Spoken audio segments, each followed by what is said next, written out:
en train de partir en couille. De base, c'était juste 22 homo sapiens qui couraient après un ballon. Et maintenant, tu vas sur TikTok, tu tombes sur des trucs que même les plus grands dictateurs n'auraient pas imaginé. Donc aujourd'hui, je vais faire mon devoir de citoyen, je vais aller voter, les gars. Ah, c'est pas le bon sujet, les gars.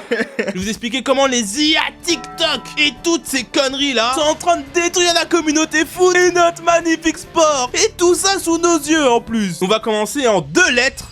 IA. Ça, c'est un peu le bail à la mode en ce moment. Ils sont en train de cook tous les trucs version IA. Agenda à l'IA, t-shirt à l'IA. Et maintenant, Messi sous IA. J'en ai trop vu, je vous jure, j'en ai trop vu. Mais en plus, de base, ça commençait bien. Parce que les IA foot sur TikTok de base, c'était salement drôle. Tu tombais sur des vidéos, tu voyais des singes qui jouaient, etc. Ou la fameuse vidéo de Pythagore Prime Moment qui nous montre ses skills footballistiques. Là, on est vraiment sur un poulet croustillant pour l'humour. Hein. C'est masterclass. Sauf que les gars, ça a pas continué longtemps. Parce qu'en parallèle de cette rush légendaire des mêmes footia, t'as un autre chemin qui s'est créé. Et les gars, je vous dis, c'était pas beau à voir. Parce que pour le bienfait de ces vidéos, je suis allé taper même footia et je me suis dit, ça va, je vais tomber sur des trucs chill. Je me suis trompé, les gars. La première vidéo que je vois, c'est Messi qui est en train de danser. Tu sais même pas pourquoi, tu sais même pas pour qui, frère. J'imagine même pas la tête du prompt. Et je veux pas l'imaginer, hein. Mais encore, ça va. Parce que en vrai, ça fait mal à personne. À des gens, ça les fait rire. Un humour un peu cassé, mais ça peut faire plaisir à des gens de voir Messi qui twerk sur TikTok, tu vois. Sauf comment ça devient plus problématique, c'est quand t'as des vidéos comme ça. Oui, les gars. C'est bien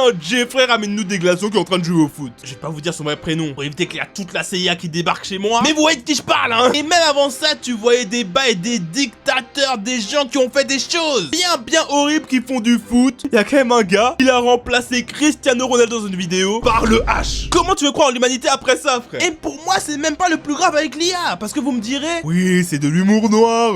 C'était pas très drôle. Et déjà, je suis très drôle, hein, tout le monde le dit, les gars. Je suis drôle, non?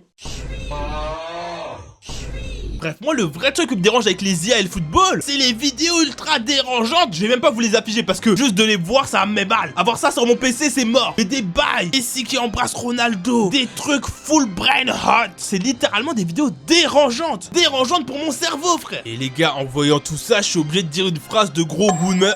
Non, putain, ouais, boomer, c'est mieux. C'était mieux avant. Parce que actuellement, t'as les typeux qui se crament le cerveau en voyant des vidéos comme ça. Alors qu'avant nous, le prime, c'était les fausses miniatures, les tirs 1%. Oh, les miniatures comme ça. Oh putain, faudra que j'en parle dans mon livre. Parce que c'était vraiment quelque chose. C'était les prémices du brain hot. Du coup, encore c'était Light, tu vois. Pas Light Yagami de Death Note, c'est genre. Le gars qui fait... Enfin, il tue déjà. Encore, je descends en mode, oui, le downfall du foot a commencé à cause du lien, alors que pas du tout. Ça a commencé en un mot. Twitter. Comme vous le savez déjà, que les gens disent sur Twitter, on est quasiment sur le pire de ce que peut faire l'humanité. Voilà, faut dire les choses clairement, crûment. Je suis le seul qui parle français, je le dis maintenant. Donc si tu mélanges ça avec le foot, on est cook. Et vous le savez très bien, les gars. Encore Twitter, quand ça donne des infos sur le foot, les gens donnent leur avis gentiment. Encore ça va, mais c'était comme ça pendant les 2 premières semaines d'ouverture de Twitter. Et après c'est fini, hein. Parce que déjà niveau information maintenant c'est hard. Vous dites c'est difficile de trouver des trucs fiables. Parce qu'avec la new gen de Twittos, Mercato plein, actu foutre, on est sur des vrais scammers. Pour ceux qui auraient pas la ref, ces 2 comptes Twitter, c'est des comptes parodiques info du foot. Donc en gros, ils vont faire des tweets de ce style-là, un peu drôle, un peu goofy, un peu dust, tu vois. Donc ils peuvent te sortir des infos du style officiel. Achraf Hakimi est élu président du Sénégal. Non les gars, j'avoue c'est drôle en vrai.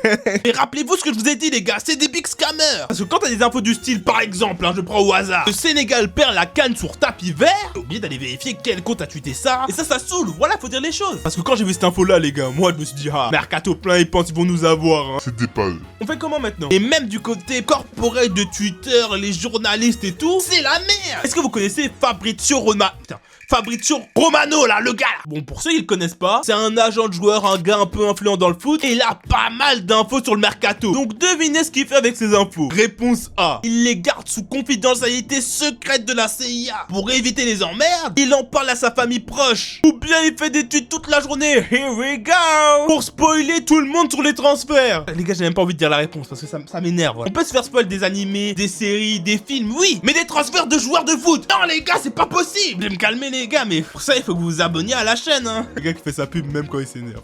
Les gars, je l'ai passé à la partie suivante, mais j'ai pas oublié le plus important sur Twitter. Que pour être franc les gars, quand je vois les gens sur Twitter comme ils sont déchaînés, c'est pas la bonne époque pour rater un match. Je suis sûr, je me mets dans la peau d'un footballeur pro. J'appelle Kylian Mbappé, je rate un match. Les gens sur Twitter, ils vont préparer leur meilleure session van, leur meilleur chat GPT, leur meilleur prompt pour faire des images bien lugubres, bien goofy. Et encore, eux, tu vois, c'est pas les plus méchants. Parce qu'à la limite, ils font que du mal aux joueurs. Mais les pires, c'est ceux qui font du rage bait sur une communauté de footballeurs. Ils te sortent des tweets tapines de salopards juste pour attiser la haine des supporters. C'est la toxicité à son paroxysme. Je me dis, la solution, c'est de trouver une application où il y a moins d'interactions directes, où il n'y a pas les gens qui écrivent direct leurs messages. Les gens font des interactions les plus légères, par exemple Instagram, pourquoi pas. Je dis Instagram pour dire que c'est bien, vous êtes fous. C'est encore pire. Les gens me diront, la même vibe, c'est pas vrai. C'est le mélange des deux. Le mélange de TikTok et Twitter. Parce que la communauté foot sur Instagram, c'est des maxeurs. Et pourquoi je dis ça, les gars? Vous avez jamais vu les vidéos des gars qui mélangent la boxe et le football? Vous avez jamais vu la vidéo des gars qui font des rollers et qui jouent au foot? Mais attendez, les gars, vous n'avez jamais vu la vidéo de Kim Jong-un qui met une fessée avec Lionel Messi? Ah, moi je l'ai vu. Et je l'ai vu sur Instagram. Les gens, ils font des trucs de plus en plus fous juste pour le buzz. On peut passer d'un gars qui dribble une voiture à un gars qui fait double tour du monde avec un steak. Dans quel monde on vit, les gars? Je vous rappelle,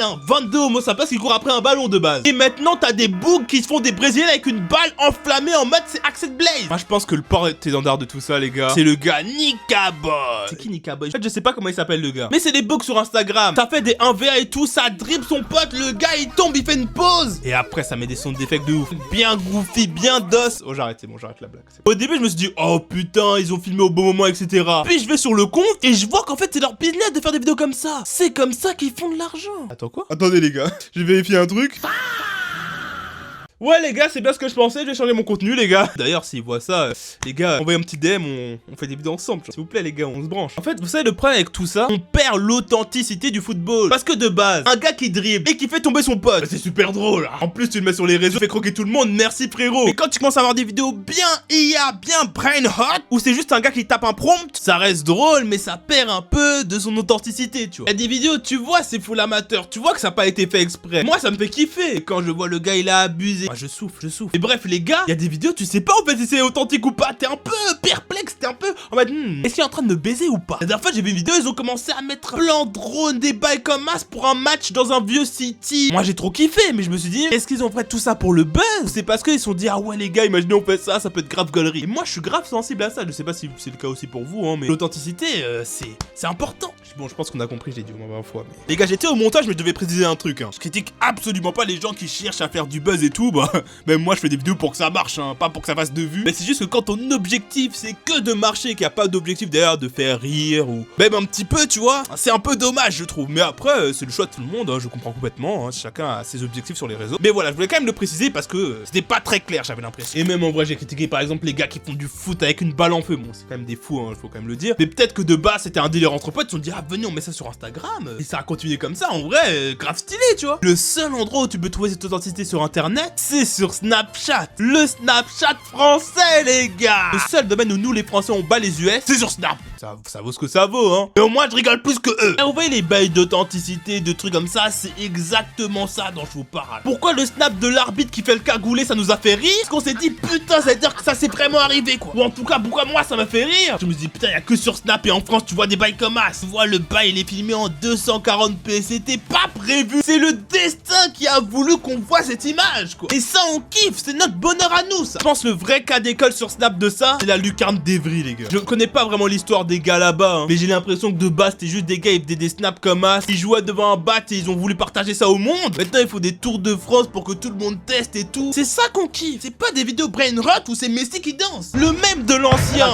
Ça me gêne, ça. Ouais, ça doit être ça, ouais. Ça, j'en parlerai à mes gosses. Et d'ailleurs, je dois mettre le doigt sur un truc important. Pourquoi Snap, ça nous fait vibrer comme as? C'est parce que ça montre la réalité. Ça montre nos vies. Le bouc qui filme un gars et qui dit, on dirait le gardien dans ce carré. On a tous déjà vu un gardien, il avait une dégaine de con. Les boucs qui lâchent des gros tacles en district qui font 200 000 vues là sur TikTok. C'est parce qu'on l'a vécu, on l'a vu, on sait que c'est réel. La vidéo des gars qui sont grave nuls au futsal. Bon là, j'avoue, c'est juste à cause de leur niveau de jeu. Mais vous avez compris l'idée. Nous, ce qu'on veut, c'est l'authenticité. Et c'est pour ça qu'Internet est en train de détruire le football. C'est parce que ça nous fait perdre cette authenticité. Déjà qu'elle est en train de se réduire avec les bails de transfert, le business, football, je sais pas quoi, tout ça. Si ça commence à entrer dans nos débats, dans le foot amateur, dans ce qu'on consomme, etc., c'est la merde. Donc si tu veux soutenir devenir un youtubeur qui parle de foot de façon authentique, en tout cas j'essaie hein, je te laisse t'abonner, mettre la cloche. Pendant la Coupe du Monde, on va bombarder. Je vais sortir des maillots. On va concurrencer Nike, les gars. Retenez ça. On va concurrencer Nike. Rejoignez le serveur Discord, on en parle là-bas. Là, il est en temps bio, j'ai oublié de le dire. Lien en bio du serveur pour les maillots.